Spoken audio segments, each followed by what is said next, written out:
some yarn. Ooh, I got my lambing pants on. It's just out checking the lambs. And now, I'm going to try to get a little bit of this yarn done. And I have moved from making the rolags to now I am doing what's called the chain fly. So I've got the single, it's a single strand that I spun. Put it on that bobbin. And then see how I did this switch chain fly. It's kind of like a crochet thing. I took and pulled a loop, and I pulled the string through the loop. So now when I pull the loop down, there's 3 strands here, and then that way I can make this a 3-ply yarn. 3-ply yarns hold up better because the core of the yarn isn't exposed to as much, so that it doesn't get as much abrasion as what the outer parts get. And so with 3 outer parts to protect the inner part, it's better protected. The reason I chose to do the 3-ply though is because it's thicker. I want a little bit thicker yarn for this hat. So you just continue, and then see how I got this circle, and then my single. I'm gonna once I wind that circle up practically to the orifice. That hole right there is called the orifice. Then I'll pull that strand up through that circle there. I like to make huge loops when I do this chain fly. I just don't like, I don't want a bunch of those bends right there in my yarn. So it just makes me feel like there's a lot of torsional strain on that.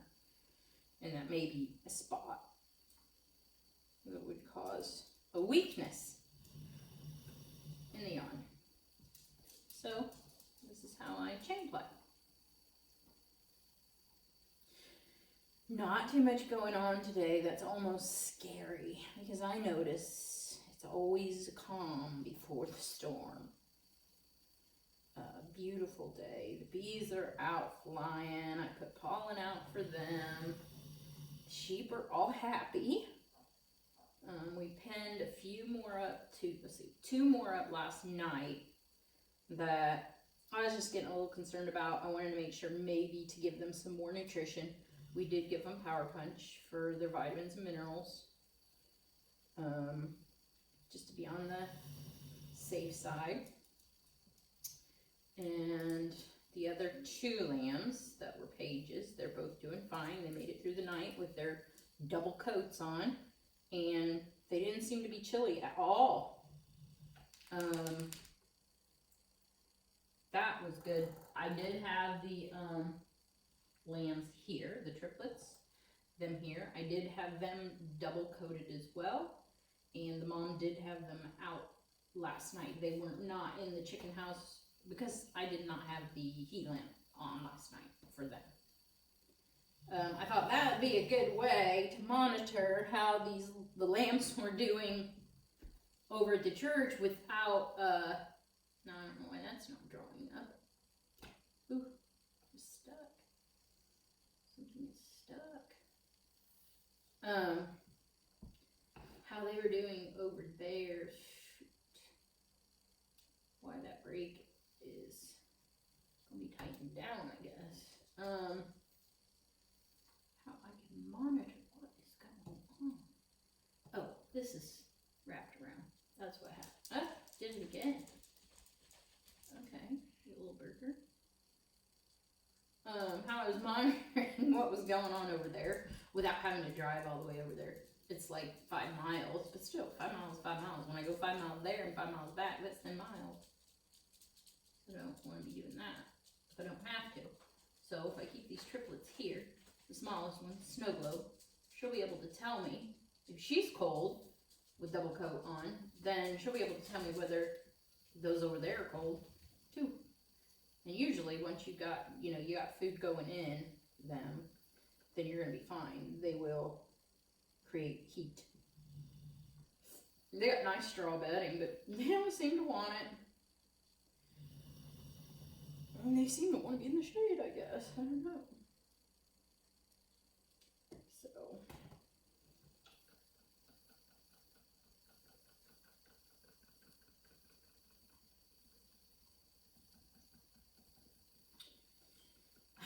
There's a whole lot. Oh, I made a video of Elsie opening the door. I posted it on YouTube. She's already almost got 2,000 views. That's so funny. Elsie's going viral. What I need to do, which I was going to do it, I gave her a new piece of meat. So I gave her a deer hind quarter out in the lambing yard.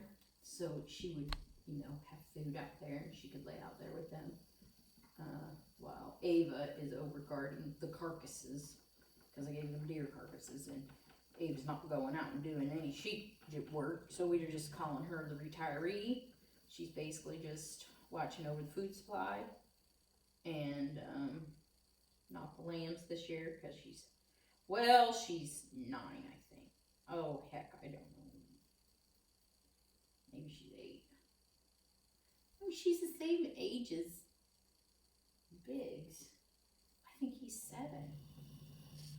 I get confused on these animals' ages. Carly's 13.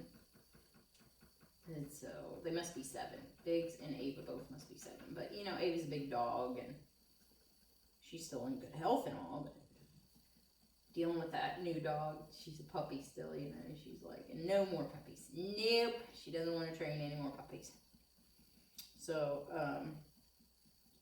Elsie was preoccupied this morning to want to come and follow me around, but I think then I can make a peekaboo video. The dog's playing peekaboo with, show the little kids so they can watch how the dog opens the door to play peekaboo. Because kids like to play peekaboo. Well, Elsie does too.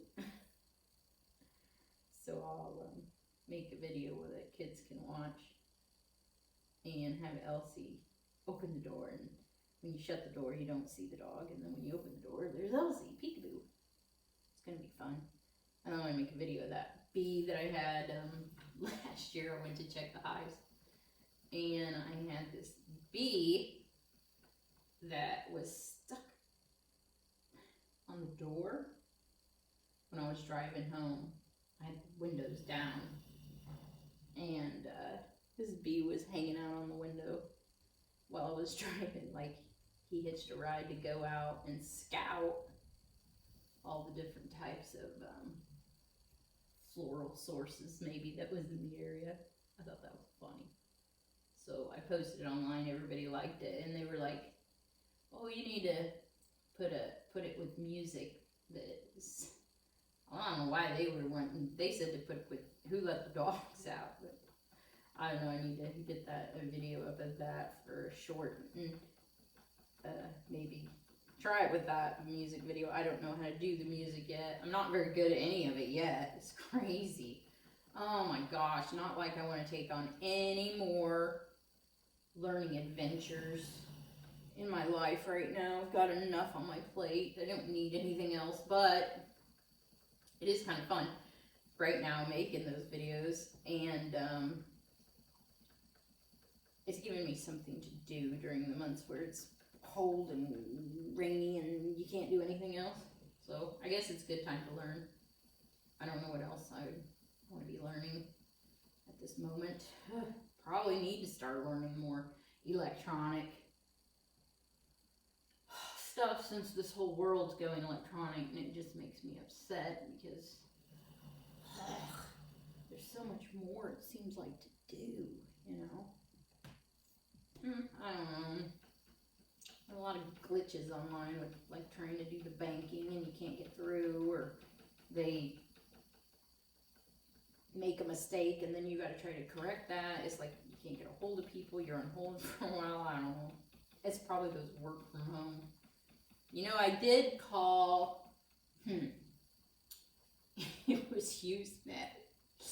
So it was cloudy one day, and I was like, "You got to be kidding me!" Our internet was so slow. It was a 7-minute video that I tried to upload, and it took all day long. So I said, "Well, forget it. This is crazy. I am not wasting my time doing this." So I called Usenet, and the guy was really nice. You could tell he was working from home because his dog was barking in the background, and he was very calm. He tried to calm me down because he kept asking me questions about this computer. It's a Mac. I grew up on PC. Went all the way through college on PC. I always tried to use the Mac computers at the college to do some work, but I was like, it slowed me down so much because I did not know how to use their programming like system that I would quit and go back to the PC. Well, I got an iPhone and I love that, and I got an iPad. And I love that feature where they communicate between one another so you can like send airdrops. I love that airdrop. Now maybe PC has that with their different phone. I don't know whose phone just belong to what, but I think I've always had an Apple. I don't know. So I decided to get this Mac. And then I've learned shouldn't be that much different, but oh my gosh.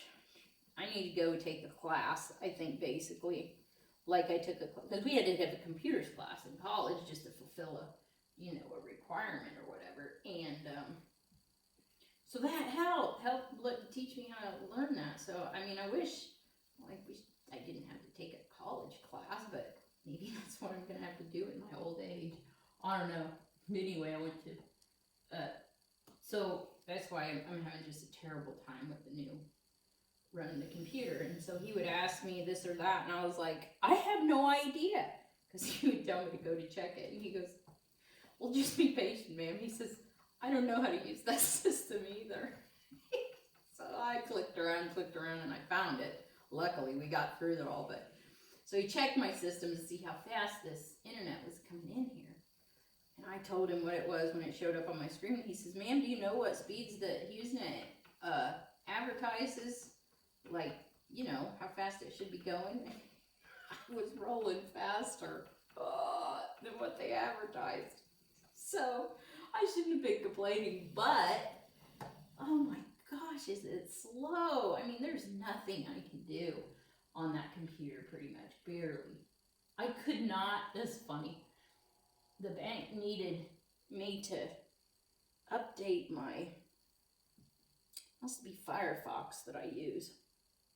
Bank wanted me to update it. Or else I couldn't pay my bills anymore. So I couldn't even update my computer with the connection that I had. So I had to pack this computer up to the library in town to do my downloading. I thought, I'm going to the tax lady and I'm going to say, look, you're charging me this astronomical price for my taxes when you're going to, I'm sure they do this. They say they can't do it, but I know they do it.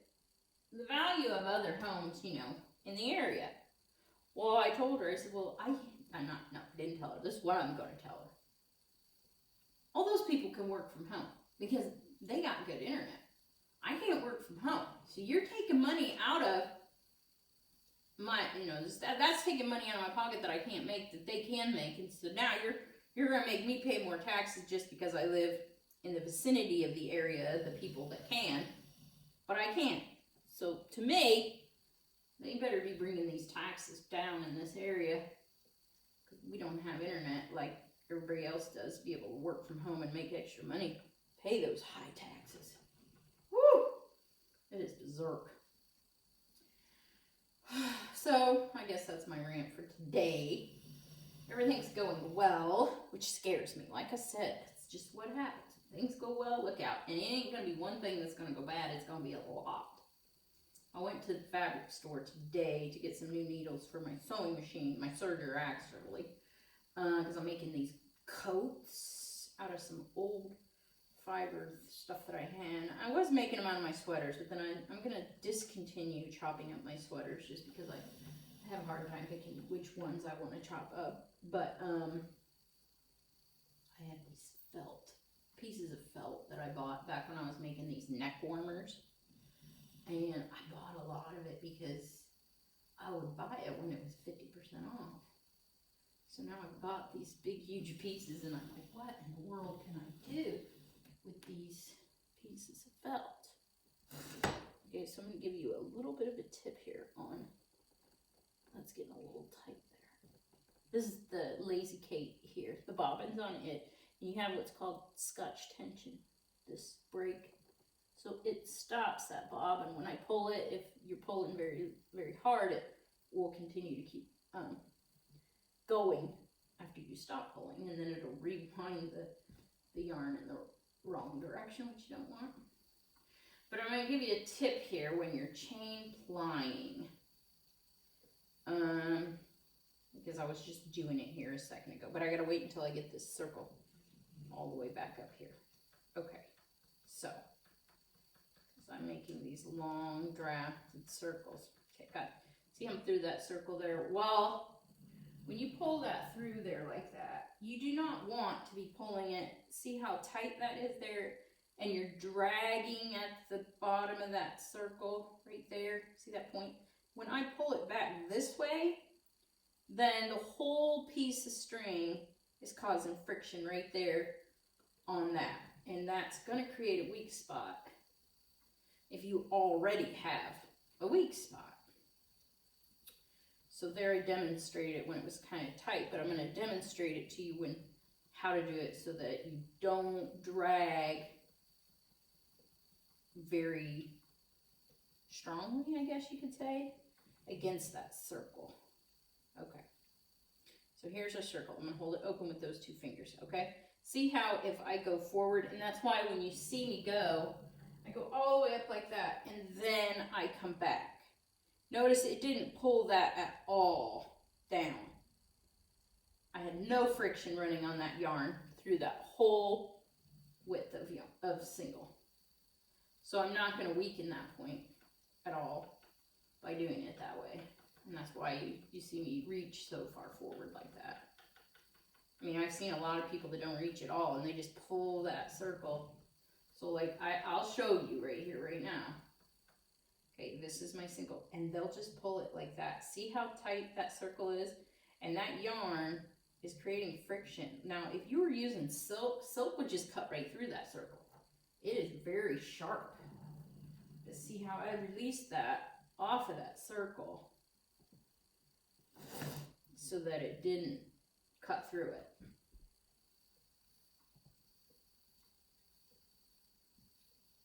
Just a little tip when you're doing chain ply so that you don't cut that, and then you're not going to be able to do your next chain because your single has to come up through that circle to make a chain. So I'll probably run over there. I do a lot of running, so maybe I should just wait. Till later this evening. They'll be fine. But I notice I'm probably going to start dragging more and more animals over here. Like, so birthing center should be over here so that all the ewes are here so that I can just check them every 5 minutes. Or here's what I need to do. I need to just start a Patreon and just get donations, probably. Help me support me. And all this fun. We had, okay, so last year was my first year getting this camera system that I was using to watch over those ewes. And it was super good internet there where we lived before. Now, internet's so bad. And because we have 2 locations, I would have to have 2 services, which I'm not ready to pay for yet. I mean, that place is going to have to start No, the YouTube probably will have to start paying for that. Some sort, you know, to come up with a justifying having that over there every month. What is it, $100 a month? But what I can do, we had these boosters that we put out in buildings that would transfer the Wi-Fi from the house out to the building, and then there was the security camera, and the security camera was watching the views, and see that's bad, you don't want that. And I could do that over if the internet is good enough, but I don't know if it is. All we can do is try. Now here, this HughesNet, I had to sign up 1 full year contract. So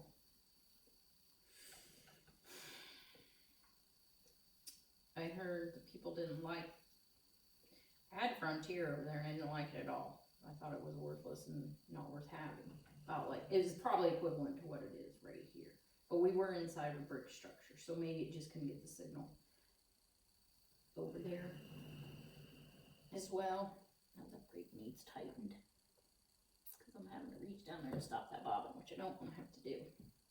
I have I'll probably got another day or so of spinning yet to get this yarn done and off this bobbin and getting ready to knit the hat.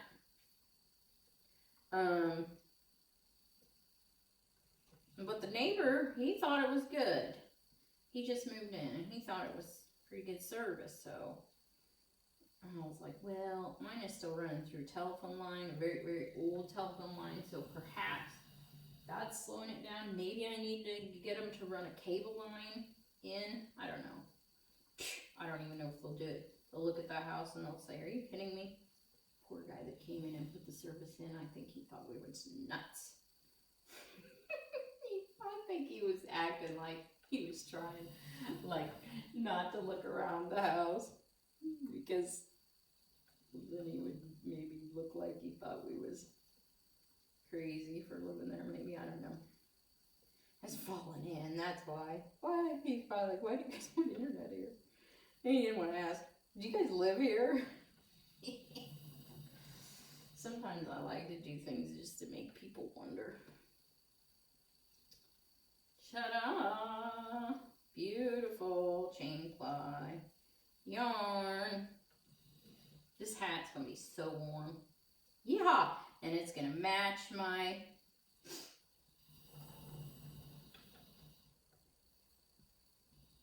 uniform that I wear. Everything's black.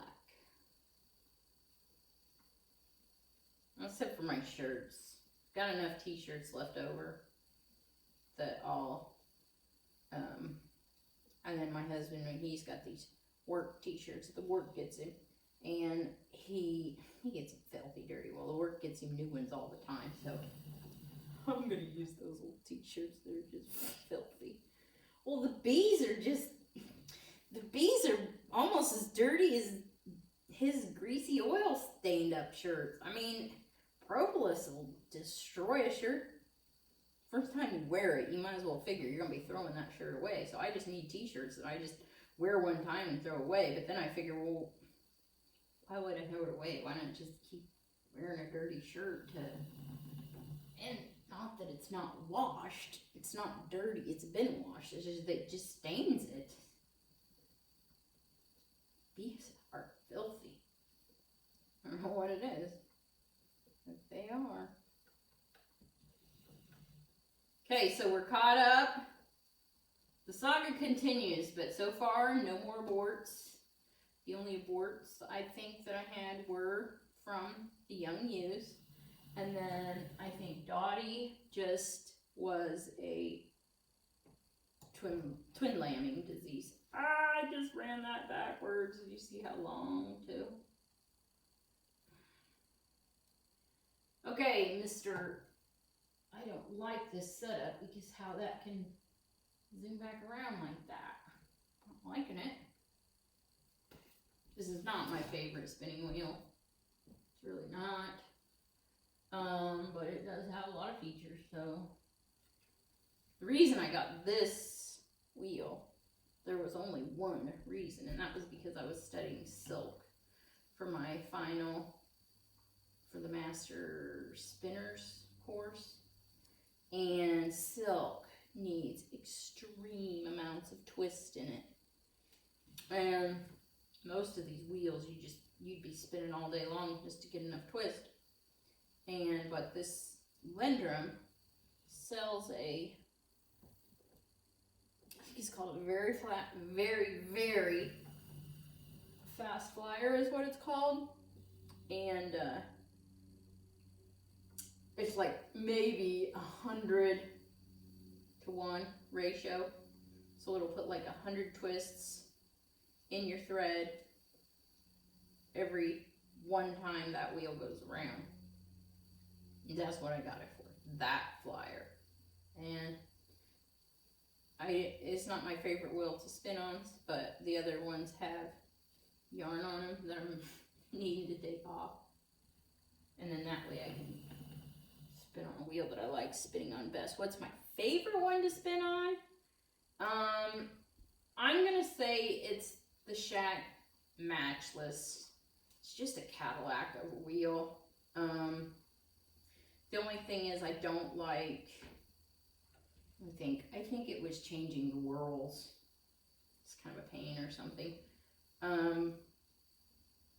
The wheel that I learned on first was the Kromsky Sonata.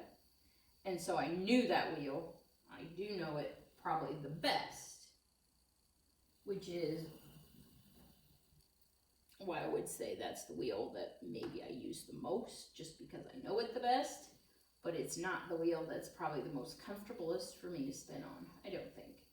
It's not the smoothest wheel. It is a cheaper wheel. But the reason they say everybody buys this Lendrum is because the Lendrum is most versatile, I think. Like it has the most, say, whirl size thing, and it's very portable, easy to take with you, and it's an affordable. So I think that's the features everybody likes on this wheel. I have a Sidekick, which is supposed to be a really easy portable wheel, and it is. I don't mind it, but it's not my favorite. The way that the feet are on it tends to make my ankles hurt a little bit more than my Sonata, Kromsky Sonata. I have the Babe, which is just the PVC. Get the job done, but you might need a little more experience. Might be hard to learn on that one, but once you learn, it's not bad. Another one I have. I got the Shack SR30. It's the only Saxony wheel that I have. It's smooth, but the bobbins are kind of small. That's okay, you just gotta change it more often, which I don't like to have to do. I have the electric wheel. Don't use it much. I don't know why, I just have more of a fascination with moving my feet. It's rhythmic, and I like that. I guess if I did a lot of flying and traveling, I would use the electric wheel, but I'm not doing much of that, or plan to, so no biggie there. I think that's all the wheels that I have.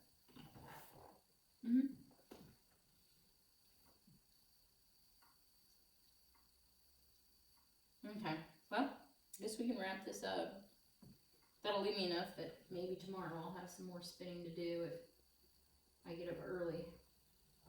Because hopefully I won't have to get up in the middle of the night to go check anybody. I was a little worried about the triplets. Their belly's still full, but they're laying around a lot, which is normal when they're happy and their bellies are full. But I thought their skin seemed pretty wrinkly. Like maybe they felt a little dehydrated to me. Anyway, I gave them an ounce of water, 2 ounces of water. We'll see if that does anything or not. I'm gonna guess they're fine, and I just overreact. But